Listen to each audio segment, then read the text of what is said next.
राजनाथ सिंह जी का आगमन मंच हो चुका है। महोदय, हमारा यह शिक्षा मंदिर यानी राजाजी ऋषि ज्ञान एवं कर्म का समेकित संयोग अत्यंत सौभाग्यशाली क्षण। हमारे आज के कार्यक्रम के मुख्य अतिथि भारत सरकार के गृह मंत्री माननीय राजनाथ सिंह जी, माननीय राजनाथ सिंह का पुष्पहार से स्वागत एवं अभिनंदन।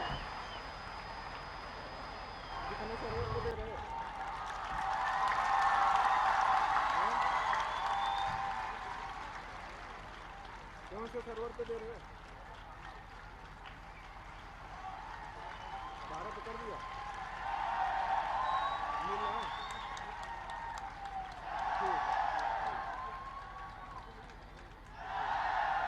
माननीय उदय प्रताप शिक्षा समिति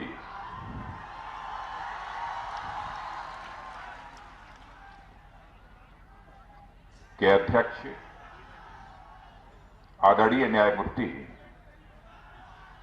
श्री के.एन. सिंह जी और इस वाराणसी महानगर के महापौर श्री राम गोपाल जी मोहले, इस महाविद्यालय के प्राचार्य डॉक्टर सत्यनारायण सिंह जी, संयुक्त सचिव श्री यूएन सिन्हा जी और सचिव डॉक्टर अनुज प्रताप सिंह जी, डॉक्टर प्रज्ञा पारमिता और इस महाविद्यालय के सभी सम्मानित शिक्षकगण,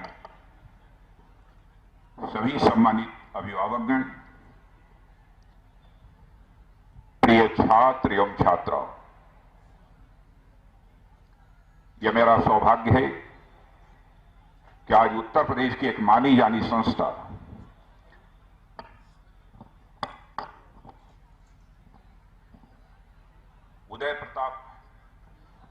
उदय प्रताप कॉलेज के कार्यक्रम में उपस्थित होने का मुझे अवसर प्राप्त हुआ है।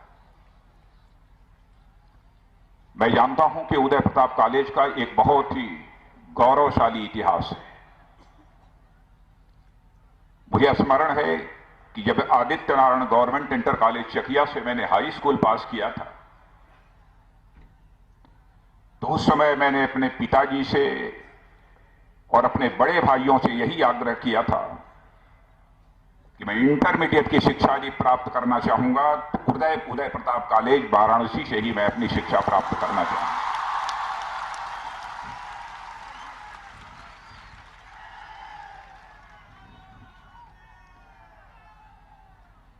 क्योंकि शिक्षा के क्षेत्र में उदय प्रताप कॉलेज एक मानी जानी संस्था थी, लेकिन उदय प्रताप कॉलेज में पढ़ने का मुझे सौभाग्य प्राप्त नहीं हो सका।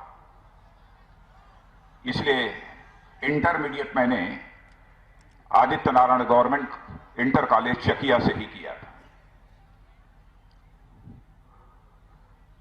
उदय प्रताप कॉलेज उत्तर प्रदेश की एक मानी जानी शिक्षण संस्था है।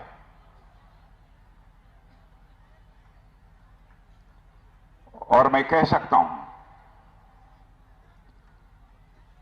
कि उदय प्रताप कॉलेज, चूंकि इसमें उत्तर प्रदेश का शिक्षा मंत्री भी रहा, शिक्षा के क्षेत्र में भी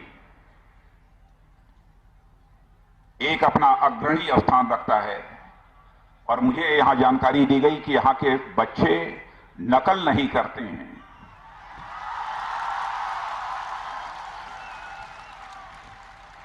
तो सचमुच मुझे बेहद खुशी हुई, क्योंकि जब मैं यहां शिक्षा मंत्री था तो शिक्षा मंत्री रहते हुए सबसे बड़ी चुनौती यदि हमारे सामने कोई थी तो इस उत्तर प्रदेश की शिक्षण संस्थाओं में हो रही नकल को रोकने की चुनौती, यह हमारी सबसे बड़ी चुनौती थी। और उसके लिए मैंने एक कठोर कानून बनाया था और उस समय नकल को काफी हद तक रोकने में कामयाबी हासिल की थी। और मुझे याद है कि जिस उत्तर प्रदेश में परीक्षा के परिणाम 70 और 75% हुआ करते थे, वो हमारा नकल विरोधी कानून लागू होने के बाद वह परिणाम केवल 14% रह गए थे। लेकिन आज जब मुझे यह जानकारी दी गई कि जिस समय मैंने नकल विरोधी कानून लागू किया था उस समय भी उदय प्रताप कॉलेज का जो परीक्षा परिणाम रहा वो 91% था, तो सचमुच मुझे बेहद खुशी हुई।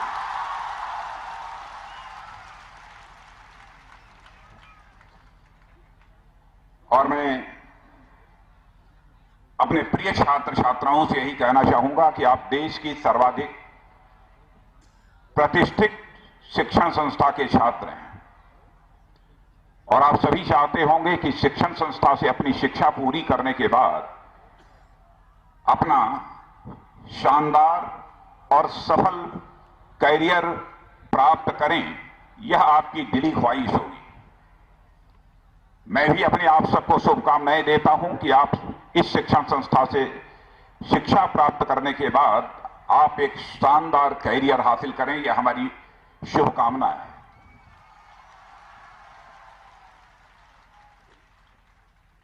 लेकिन प्रश्न यह खड़ा होता है, क्या शिक्षा का उद्देश्य जीवन में केवल एक शानदार करियर हासिल करना, नौकरी करना, रिटायर हो जाना, क्या यही एक शिक्षा का उद्देश्य है? क्या इसी से शिक्षा की सार्थकता पूरी हो जाती है? क्या शिक्षा का यही एकमेव लक्ष्य है? मैं इस विषय पर चर्चा करना चाहता हूं और इस विषय पर चर्चा करने के साथ मैं आपके सामने एक उदाहरण भी प्रस्तुत करना चाहता हूं। मैं जानता हूं कि बहुत सारे छात्रों ने उनका नाम तो नहीं सुना होगा, लेकिन एक विश्वविख्यात राइटर, लेखक जिनका नाम टॉम फ्रीडमैन है, उनका नाम शायद किसी ने सुना होगा। उन्होंने एक पुस्तक लिखी थी, द वर्ल्ड इज फ्लैट। यह पुस्तक लिखी थी।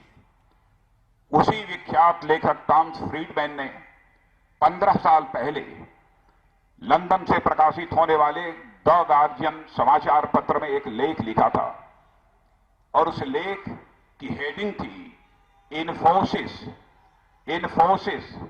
वर्सेस अल कायदा। इंफॉर्मेशन टेक्नोलॉजी के बारे में सभी बच्चे जानते हैं कि नहीं जानते हैं? जो जानते हैं जरा हाथ उठाइए। वेरी गुड, बहुत अच्छा। उन्होंने लिखा था इन्फोसिस वर्सेस अल कायदा। अल कायदा एक आतंकवादी संगठन है। उन्होंने कहा कि इन दोनों में बहुत बड़ी समानता है, बहुत बड़ी दोनों में समानता है। यह टॉम फ्रीडमैन ने कहा था। उनका कहना था कि इन्फोसिस का जन्म जिस कालखंड में हुआ उसी कालखंड में अल कायदा का भी जन्म हुआ। पहली समानता तो यह है इन्फोसिस और अल कायदा में। दूसरा उन्होंने उदाहरण दिया कि दोनों इन्फोसिस का भी और अल कायदा का भी यह ग्लोबल नेटवर्क है। केवल भारत में ही यह नहीं पाए जाते बल्कि दुनिया में सभी स्थान पर पाए जाते हैं। इसलिए उन्होंने कहा कि दोनों का ग्लोबल नेटवर्क है। तीसरी बात उन्होंने कही थी, चाहे इन्फोसिस हो चाहे अल कायदा हो, उसमें काम करने वाले जो हैं वह सभी के सभी नौजवान हैं। यह तीसरी समानता दोनों संगठनों के बीच उन्होंने बतलाई थी। और यह भी कहा था कि यदि इन्फोसिस में काम करने वाले नवयुवक हाईली टैलेंटेड हैं, हाईली कमिटेड हैं, तो अल कायदा में काम करने वाले भी टैलेंटेड और कमिटेड यूथ हैं। उन्होंने यह सवाल खड़ा किया कि यदि इतनी समानताएं जिस इन्फोसिस और अल कायदा में है, तो दोनों में काम करने वाले नौजवानों की सोच में अंतर कहां है? तो उन्होंने कहा एक संगठन इन्फोसिस में काम करने वाला जो नौजवान है उसका टैलेंट, उसकी प्रतिभा क्रिएटिव है, सृजनात्मक है, और अल कायदा में काम करने वाले नवयुवक की प्रतिभा डिस्ट्रक्टिव है, यानी वह समाज के लिए विनाशकारी है। यानी इन्फोसिस यदि समाज के लिए वरदान है तो वहीं पर अल कायदा यह समाज के लिए अभिशाप है। मेरे नौजवानों, दो प्रश्न खड़े होते हैं। यह सोच का जो अंतर आता है नौजवानों के अंदर, यह सोच का अंतर कहां से आता है? और यह बात आपके सामने रखने का हमारा उद्देश्य क्या है? तो मैं पहले प्रश्न से अपनी बात की शुरुआत करता हूं। यह सोच का अंतर यदि कहीं से आता है तो आज जहां आप खड़े हैं, शिक्षा से ही यह सोच का अंतर आता है। और जाने या अनजाने पढ़ाई करते हुए बहुत सारे नौजवानों को इस बात की जानकारी नहीं हो पाती कि हम यदि शिक्षा प्राप्त कर रहे हैं तो शिक्षा प्राप्त करने का हमारे जीवन का उद्देश्य क्या है, इसकी जानकारी नहीं हो पाती है। अथवा इस संबंध में विचार करने का जो अवसर मिलना चाहिए वह अवसर उन्हें नहीं मिल पाता है। लेकिन मैं इतना कहना चाहूंगा, शानदार कैरियर हासिल कर लेना यही जीवन का उद्देश्य नहीं है। और अकबर इलाहाबादी एक मशहूर शायर, मैं उनके एक शायर का मैं यहां पर उल्लेख करना चाहूंगा कि उन्होंने कहा, क्या कहें अहबाब क्या कारे नुमाया कर गए, ग्रेजुएट हुए, नौकर हुए, पेंशन मिली और मर गए, क्या जीवन का यही उद्देश्य होना चाहिए? मैं समझता हूं कि कोई भी समझदार नवयुवक होगा तो वह कहेगा कि हमारे शिक्षा का उद्देश्य केवल शानदार कैरियर हासिल होना ही नहीं है, बल्कि जीवन में और भी कुछ हासिल करना हमारे शिक्षा का यह उद्देश्य है। स्वाभाविक रूप से उसकी इच्छा होगी। इसीलिए आपने देखा होगा कि शिक्षण संस्थाओं में जब दीक्षांत समारोह होता है तो दीक्षांत समारोह का उद्देश्य क्या होता है? दीक्षांत समारोह से यह अपेक्षा की जाती है कि छात्र ने तो अपने जीवन में शिक्षा के माध्यम से जो ज्ञान प्राप्त करना था वो ज्ञान प्राप्त कर चुका है, लेकिन उसे संस्कार भी हासिल होना चाहिए। और अपने शिक्षा काल के दौरान जो भी उसने ज्ञान अर्जित किया है वो तो किया ही है, लेकिन जब दीक्षांत समारोह होता है तो महाविद्यालय के प्राचार्य अथवा विश्वविद्यालय के कुलपति खड़े होकर उन छात्रों को कुछ प्रतिज्ञा दिलाते हैं और यह बतलाते हैं कि मनुष्य को जीवन में किन किन मूल्यों का पालन करना चाहिए, इसकी वह प्रतिज्ञा दिलाने का काम करते हैं। शिक्षा यदि ज्ञान का सशक्त और प्रभावी माध्यम है तो मेरे नौजवानों, दीक्षा संस्कार का एक सशक्त और प्रभावी माध्यम है। शिक्षा और दीक्षा में सबसे बड़ा अंतर है, शिक्षा के माध्यम से ज्ञान प्राप्त करते हैं और दीक्षा यह हम संस्कार को कहते हैं। जब ज्ञान का संबंध संस्कारों के साथ जुड़ा रहता है तो वही ज्ञान समाज के लिए कल्याणकारी हो जाता है, लेकिन जब ज्ञान का रिश्ता संस्कारों से टूट जाता है तो वही ज्ञान समाज के लिए विनाशकारी बन जाता है। और आपने यह भी देखा होगा, दुनिया के दूसरे देशों में यदि आप जाते हैं तो लोग आपसे पूछते हैं, from where you have got your education, आपने अपनी शिक्षा कहां से प्राप्त की है।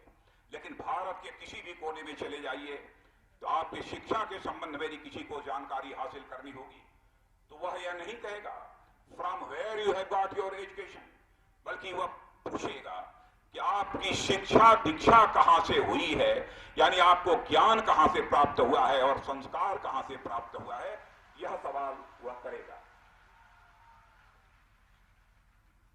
जहां तक ज्ञान का प्रश्न है, 10, 15, 20, 25 पुस्तकें पढ़कर कोई भी ज्ञान प्राप्त कर सकता है।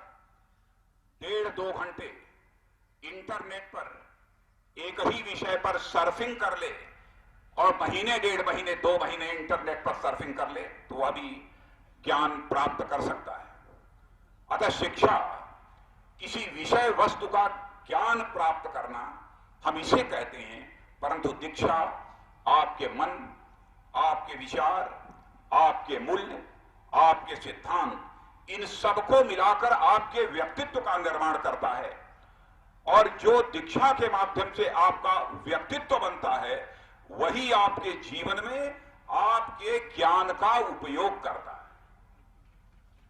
लेकिन आज सचमुच आपके व्यक्तित्व का जो कॉम्प्रिहेंसिव डेवलपमेंट होना चाहिए, जो समग्र विकास होना चाहिए, यदि वह समग्र विकास नहीं हुआ है तो आपने शिक्षा के माध्यम से जो भी ज्ञान हासिल किया है वह ज्ञान किसी भी सूरत में समाज के लिए कल्याणकारी नहीं हो सकता है। प्रश्न यह उठता है, क्या हम अपने जीवन में यह मानकर चलते हैं नॉलेज, पावर और प्रॉस्पेरिटी यही मनुष्य को महान बनाती है? आदमी केवल यदि टेररिस्ट अपने जीवन में बनता है तो सामान्यतः उसकी इच्छा यह रहती है बस हमको नॉलेज प्राप्त हो जाए, ज्ञान प्राप्त हो जाए, हम महान बन जाएंगे, बड़े बन जाएंगे, पावर शक्ति हासिल हो जाए, सत्ता की ताकत हासिल हो जाए, हम महान बन जाएंगे, और प्रॉस्पेरिटी हमारे पास धन हो जाए, संपत्ति हो जाए, हम महान बन जाएंगे। क्या नॉलेज, पावर और प्रॉस्पेरिटी हासिल होने से ही कोई मनुष्य अपने जीवन में महान बन सकता है? मैं आपको उदाहरण देना चाहता हूं राम और रावण का। आप सभी जानते हैं मर्यादा पुरुषोत्तम भगवान राम से ज्ञानी यदि कोई था तो रावण मर्यादा पुरुषोत्तम भगवान राम से अधिक ज्ञानी थे। वह प्रकांड विद्वान माने जाते थे, प्रकांड पंडित माने जाते थे। इंद्र और कुबेर, और इंद्र और कुबेर के साथ साथ मृत्यु पर भी यदि किसी ने विजय प्राप्त किया था तो रावण ने विजय प्राप्त किया था। यानी राम से रावण अधिक ज्ञानवान भी थे, राम से अधिक रावण अधिक बलवान भी थे। लेकिन और इतना ही नहीं, राम से अधिक रावण धनवान भी थे, क्योंकि रावण के पास तो सोने की लंका थी लेकिन मर्यादा पुरुषोत्तम भगवान राम के पास सोने की लंका नहीं थी। लेकिन यदि यह पूछा जाए किसी से राम और रावण में किसको आप महान मानते हैं तो सहज रूप से कोई भी छोटा नादान बच्चा भी उत्तर देगा कि सचमुच महान राजा यदि कोई था तो मर्यादा पुरुषोत्तम भगवान राम थे। यह कौन सी ऐसी चीज है? नॉलेज भी, पावर भी, प्रॉस्पेरिटी भी, सब कुछ रावण के पास थी, लेकिन रावण को लोग महान नहीं मानते। महान यह मानते हैं तो मर्यादा पुरुषोत्तम भगवान राम को महान मानते हैं। कौन सी ऐसी चीज थी? वह यदि कोई ऐसी चीज थी तो वह चरित्र था, मूल्यों के प्रति प्रतिबद्धता थी, समाज के प्रति समर्पित जीवन मर्यादा पुरुषोत्तम भगवान राम का था, त्याग था मर्यादा पुरुषोत्तम भगवान राम का। इसलिए लोग मर्यादा पुरुषोत्तम भगवान राम को एक महान राजा मानते हैं और रावण को एक महान राजा के रूप में नहीं मान्यता देते हैं। इसलिए हमको यह मानकर चलना चाहिए कि जब मनुष्य अपने मन में चरित्र धारण करता है तभी वह महान बन सकता है। केवल ज्ञान से और संपत्ति से और शक्ति से वह जीवन में कभी महान नहीं बन सकता है। जहां तक मूल्य और चरित्र का प्रश्न है, भारत दुनिया का इकलौता देश है जहां पर कि चरित्र और मूल्यों की, वैल्यूज की शिक्षा लेने के लिए दुनिया के कोने कोने से लोग भारत आते रहे। स्व स्व चरित्रम शिक्षेरन पृथिव्याम सर्वमानवा, यानी दुनिया के कोने कोने से शिक्षा लेने के लिए यदि कहीं पर लोग आते थे तो भारत में आते थे। और आज मैं आपको एक घटना की याद दिलाना चाहता हूं। संभवतः आप लोगों ने किसी न किसी पुस्तक में निश्चित रूप से पढ़ा होगा कि आज से लगभग 100-125 साल पहले स्वामी विवेकानंद वह अमेरिका गए थे। अमेरिका जब गए तो जो वेश उन्होंने धारण किया था और जिस प्रकार से उन्होंने अपने साफा बांध रखा था सिर के ऊपर और एक सन्यासी का जो वेश धारण कर रखा था, उसको देखकर लोग स्वामी विवेकानंद का उपहास करने लगे। तो जानते हैं स्वामी विवेकानंद ने जवाब उन लोगों का किस तरीके से दिया था?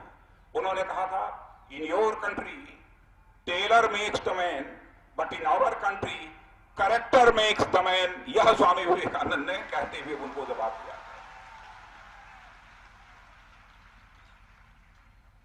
इसीलिए मनुष्य, मैं कहना चाहूंगा कि मनुष्य के जीवन में चरित्र का, मूल्यों का,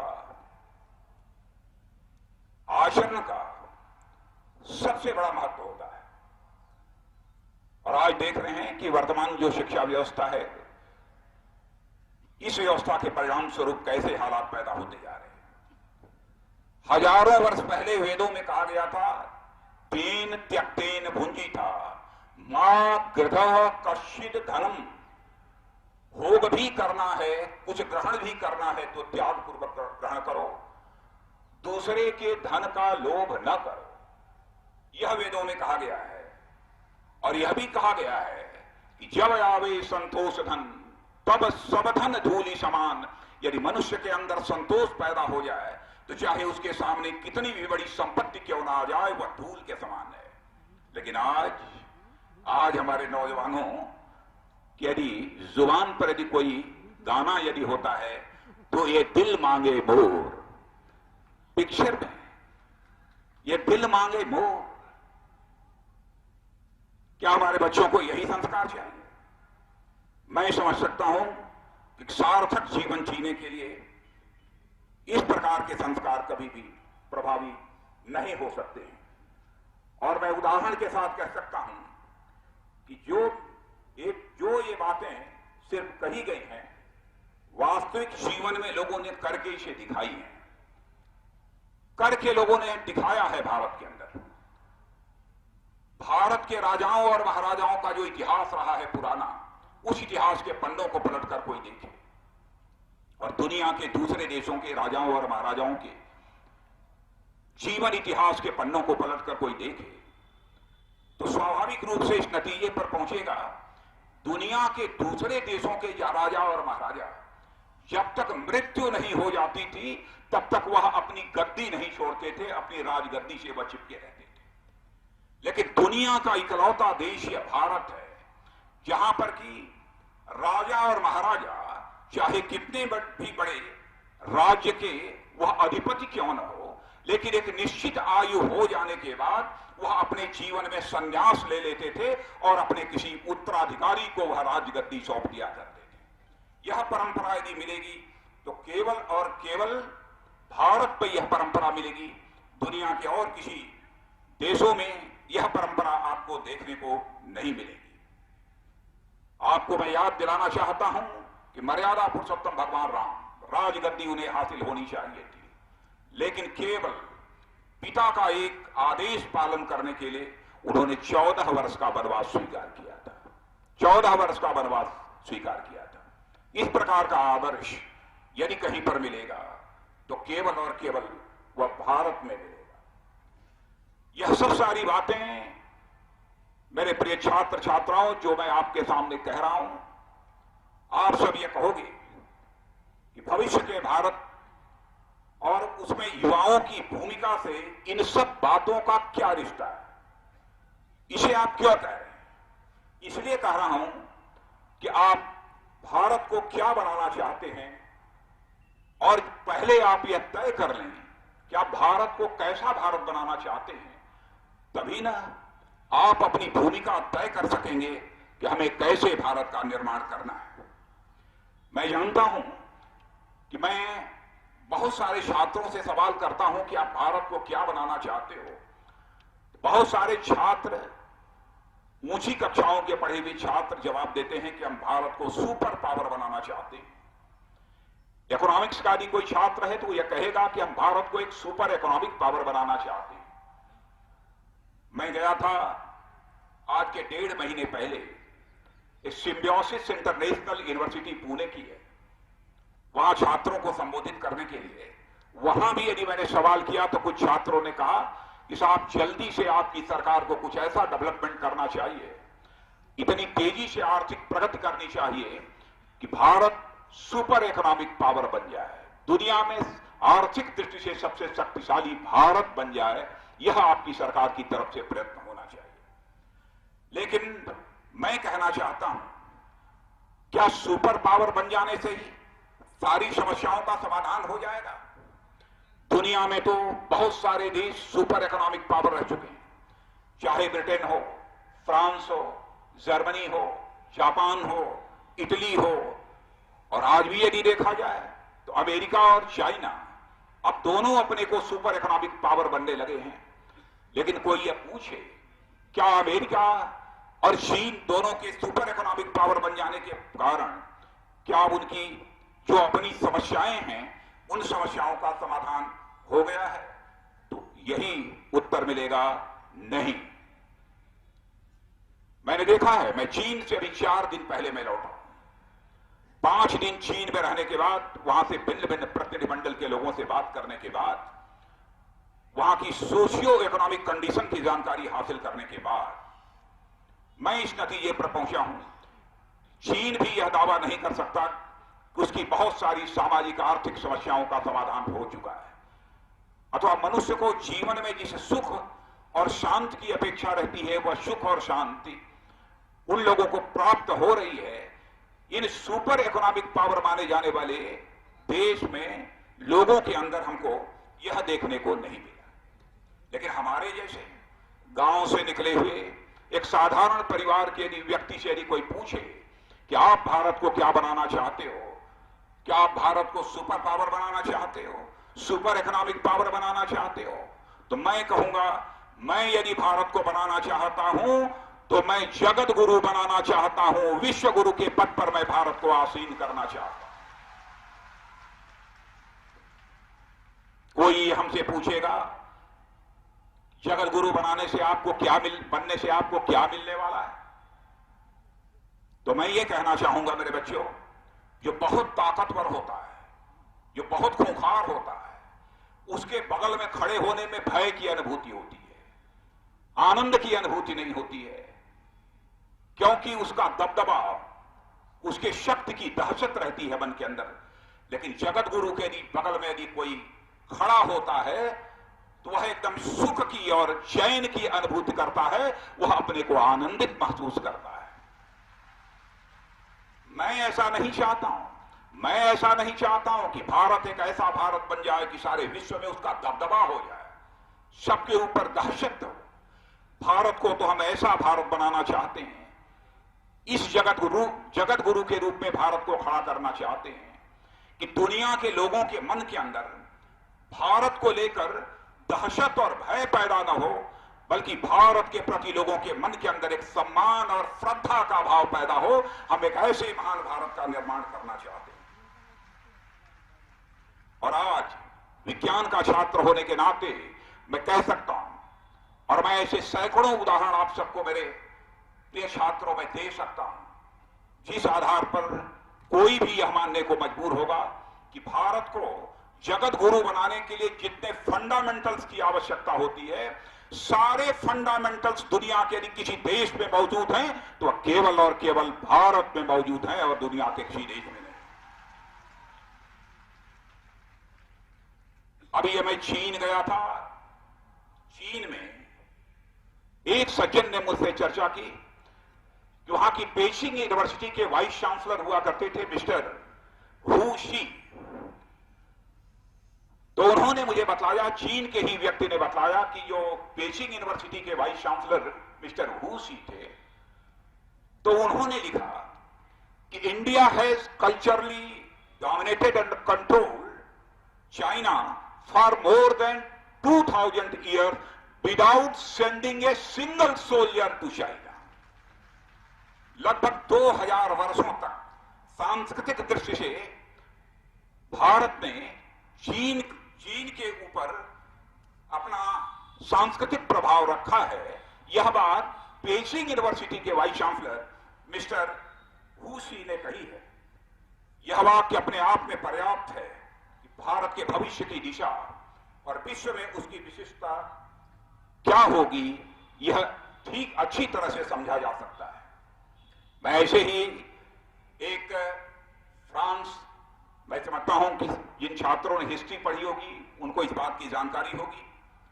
आपने नाम सुना होगा फ्रैंकोइस यंग वोल्टेयर का, जिनका कि फ्रेंच रिवॉल्यूशन में एक बहुत बड़ा कंट्रीब्यूशन था। उन्होंने भी कहा, हम लोग गंगा के किनारे के रहने वाले हैं ना, सचमुच हम सबको गौरव की अनुभूति होगी उनके वाक्य को सुनकर। उन्होंने कहा कि I am convinced everything has come down from the bank of Ganges. यदि कुछ आया है, ज्ञान भी आया है, कहीं से आया है तो गंगा के किनारे से आया है। ये फ्रेंच रिवॉल्यूशन में महत्वपूर्ण भूमिका निभाने वाले फ्रैंकोइस वोल्टेयर ने कहा है, भारत के को लोग समझते हैं, जो भारत को जानते हैं, भारत के प्रति उनकी बहुत ऊंची धारणा है, वह तरसते हैं कि भारत के पास जो ज्ञान है, जो भारत के पास विज्ञान है, काश यदि उनके पास यदि रहा होता तो शायद आज वह विश्व का नेतृत्व कर रहे होते, ऐसा सोचते हैं। मैं आर्थर शोपेनहावर, जो माने जाने फिलासफर, का भी एक उदाहरण देना चाहूंगा। शोपेनहावर ने यह कहा है, उपनिषद जो हम लोगों के यहां उपनिषद हैं, उसके बारे में उन्होंने कहा है, उसमें कितने ज्ञान और विज्ञान भरे हैं कि Upanishadic philosophy is the product of the highest human wisdom. माने उपनिषद में जो कुछ भी है, मनुष्य के बुद्धि की जो अधिकतम ऊंचाई हो सकती है, वह देखने को यदि कहीं मिलेगी तो केवल और केवल भारत में देखने को मिलेगी। यह जर्मन फिलॉसफर आर्थर शोपेनहावर ने यह बात कही। और मैं यह भी बतलाना चाहता हूं, क्वाड्रेटिक इक्वेशन तो सभी जानते होंगे, द्विघाती समीकरण हिंदी में इसे कहते हैं। क्वाड्रेटिक इक्वेशन मालूम है?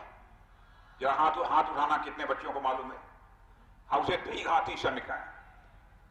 अब मैं आपसे यदि किसी नौजवान से यदि मैं पूछूं कि क्वाड्रेटिक इक्वेशन किसने दिया है, कोई बताएगा?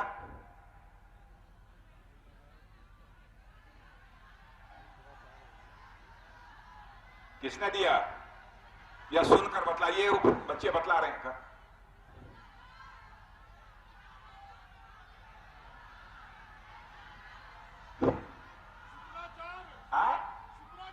शुक्राचार्य? अरे श्रीधराचार्य ने क्वाड्रेटिक इक्वेशन दिया था। लेकिन बहनों भाइयों, आजकल की शिक्षा पद्धति ऐसी है कि हमारे बच्चों को यह जानकारी देती है कि क्वाड्रेटिक इक्वेशन यदि हमको कहीं से हासिल हुआ है तो दुनिया के दूसरे देशों से हासिल हुआ है। कैसी विडंबना है! a plus B whole square is equal to a square plus b square plus 2ab।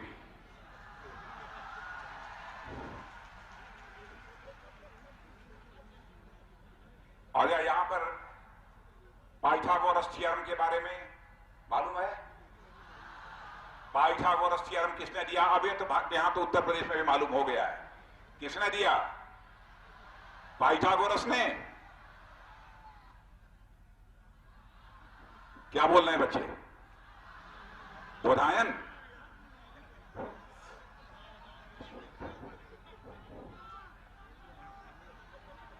क्यों? चेतनारायण सिंह जी क्या बतला रहे हैं? डॉक्टर चेतनारायण सिंह जी क्या बोल रहे हैं? नहीं सुन पा रहे हैं।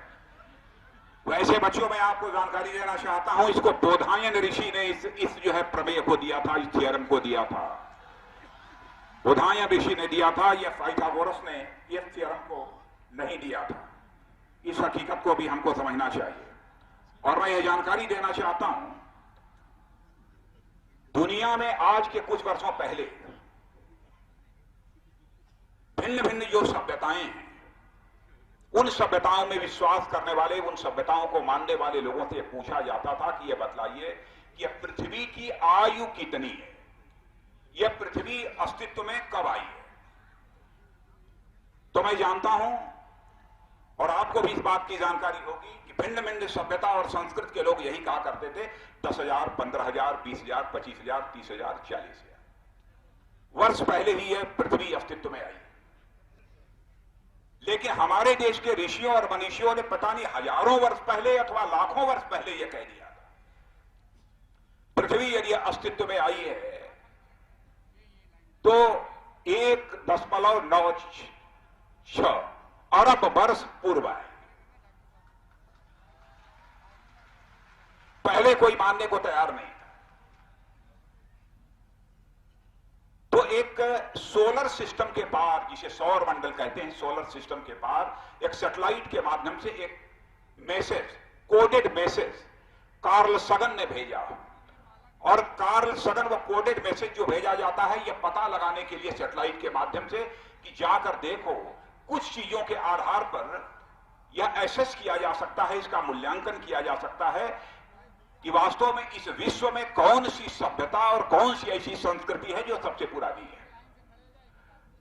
तो वह जो कार्ल सगन ने कोडेड मैसेज भेजा था, उस मैसेज को लौटने के बाद और डीकोडिफाई करने के बाद यह कहा गया कि भारत के ऋषियों और मनीषियों ने जो बात कही थी वही कमोबेश सच है और दुनिया की अन्य सभ्यताओं ने जो बात कही थी वह ज्ञान और विज्ञान के मामले में भारत की एक ऐसी स्थिति है। इसीलिए मैंने कहा कि भारत को हम विश्व गुरु बना सकते हैं, भारत विश्व गुरु बन सकता है। और भारतवासी तो ऐसे हैं, लोगों का मन कितना बड़ा है। दुनिया का अकेला देश है, दुनिया का अकेला देश है जहां जाति पंथ मजहब की तरह तरह की बातें की जाती हैं। लेकिन हमारे देश के ऋषि और मनीषी ऐसे रहे हैं जिन्होंने कहा है कि भारत की सीमा में रहने वाले लोग ही हमारे भारतीय परिवार के नहीं हैं, बल्कि उन्होंने कहा कि विश्व की धरा पर किसी भी देश में रहने वाला कोई हो, सभी एक दूसरे के भाई भाई हैं। वसुधैव कुटुंबकम का संदेश देने का काम यदि किसी ने किया तो भारत ने किया। भारत के लोगों का मन इतना बड़ा था, इतना बड़ा था, लेकिन कहीं ना कहीं कोई शिक्षा व्यवस्था का दोष है कि हमारी सोच को उसने संकुचित बना दिया है। जैसे आज के 2 साल पहले मैं देख रहा था टेलीविजन पर कि अमेरिका की फिजिकल ऑब्जर्वेटरी का एक ऑब्जर्वेशन आया कि 10 दिन के बाद सूर्य ग्रहण आने वाला है और चंद्र ग्रहण आने वाला है। सूर्य ग्रहण इतने बजकर इतने मिनट पर आएगा, चंद्र ग्रहण इतने बजकर इतने मिनट पर आएगा। तो आप समझिए कि यहां के बड़े पढ़े लिखे विद्वान लोग, जिन्हें विद्वान कहते हैं, उन्होंने कहना प्रारंभ कर दिया, वाह क्या कमाल है, क्या ज्ञान और विज्ञान के मामले में अमेरिका ने ऊंचाई हासिल कर ली है साहब। बताइए 15 दिन के बाद सूर्य ग्रहण चंद्र ग्रहण आने वाला है और उसकी फिजिकल ऑब्जर्वेटरी यह बतला रही है। मैं ही मन में सोच रहा था, बनारस नहीं बल्कि भारत के किसी भी गांव की गली में चले जाइए, घुटनों तक धोती पहने हुए जो पंडित जी होंगे वो पंचांग खोलेंगे और यह बतला देंगे कि 100 साल पहले कब सूर्य ग्रहण और चंद्र ग्रहण हुआ था और 100 साल बाद कब सूर्य ग्रहण और चंद्र ग्रहण।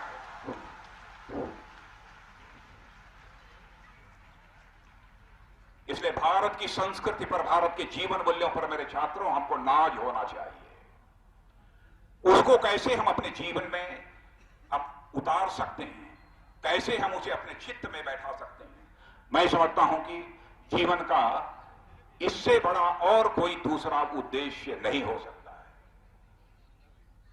और यदि हम ऐसा करते हैं तो उदय प्रताप कॉलेज में पढ़ने वाले सभी छात्रों को मैं कहना चाहूंगा, राजर्षि उदय प्रताप जी ने जिस लक्ष्य को ध्यान में रखते हुए, जिस उद्देश्य से इस शिक्षण संस्था की स्थापना की, उस उद्देश्य की प्राप्ति हो सकेगी। और यही राजर्षि उदय प्रताप जी के प्रति हमारी एक सच्ची श्रद्धांजलि होगी, यही हमारी सच्ची श्रद्धांजलि होगी।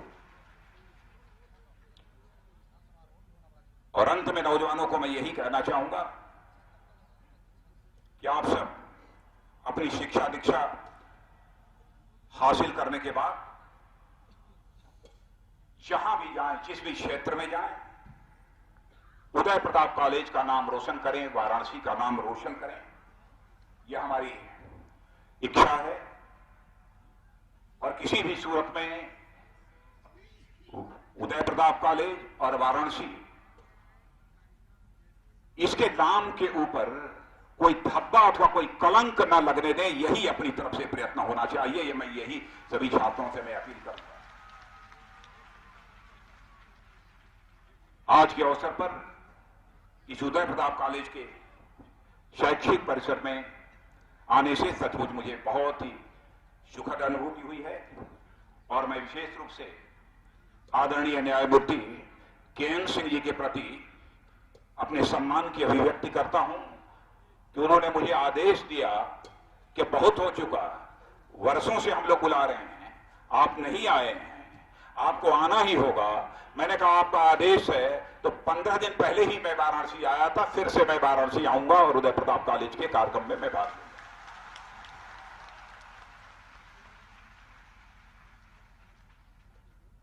और आज आप सबसे मिलकर मुझे बेहद खुशी हुई है। इन्हीं शब्दों के साथ मैं ईश्वर से प्रार्थना करता हूं कि शिक्षण संस्था में पढ़ने वाले सभी छात्र छात्राओं का भविष्य उज्जवल हो और परमात्मा उनके अंदर ऐसी शक्ति, ऐसी सामर्थ्य दे ताकि भारत को एक महान भारत बनाने में वह अपनी अहम भूमिका का निर्वाह कर सकें। इन्हीं शब्दों के साथ मैं प्रबंध समिति के प्रति भी को धन्यवाद देता हूं और साथ ही साथ इस शिक्षण संस्था के शिक्षकों के प्रति भी मैं सम्मान की अभिव्यक्ति करते हुए अपना निवेदन समाप्त करता हूं।